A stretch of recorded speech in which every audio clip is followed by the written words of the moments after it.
Well, I hope you can help me check this out. As you can see, my K1 is tuned to 70.8. If I hit the band button, I can tell you what frequency that is fully. It's 7070.8. But if you notice, when the 0 popped up, the bottom segment on the left digit is missing. If I tune down a little bit, you can see the 6 is affected the same way, which is pretty annoying. It comes and goes, but right now it's pretty solid broken. You can see there's no segment at all. The 4s look great. The 3s, not so good. So what I did was I looked up online the Elecraft website.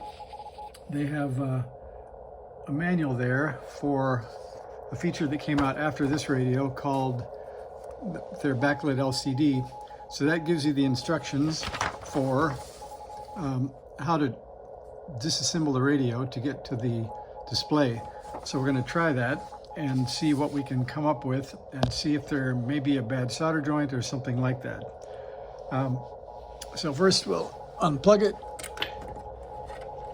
pull out the power, pull off the antenna.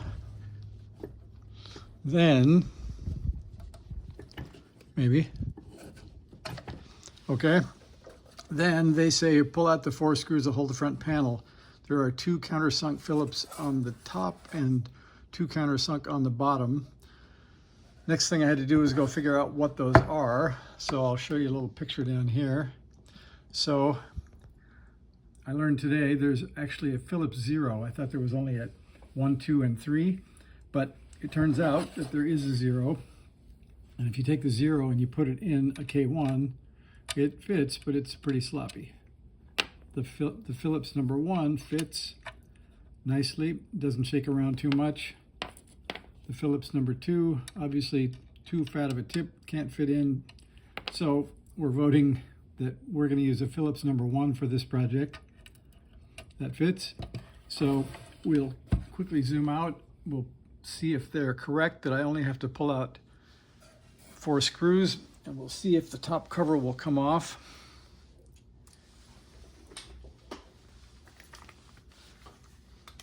Putting it into the old DeWalt drill here. We'll do that quickly, hopefully. There's 1. There's 2. There's 3.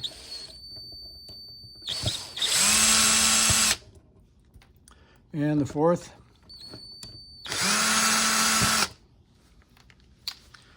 Then we'll assume that that pulls straight out of the front.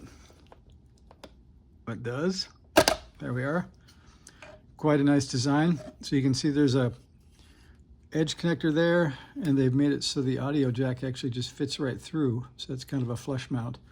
So what I've got to go do next is figure out from the schematic on the radio what pin goes to that bottom segment of the LCD, and I'll come back and show you that in a different video.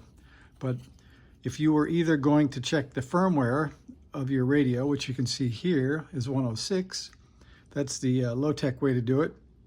The other way, as I showed you in a different video, you power up holding a button, and as you release the button, it'll show you that same version. And I think that's all we'll show you for this one. Thanks. See ya.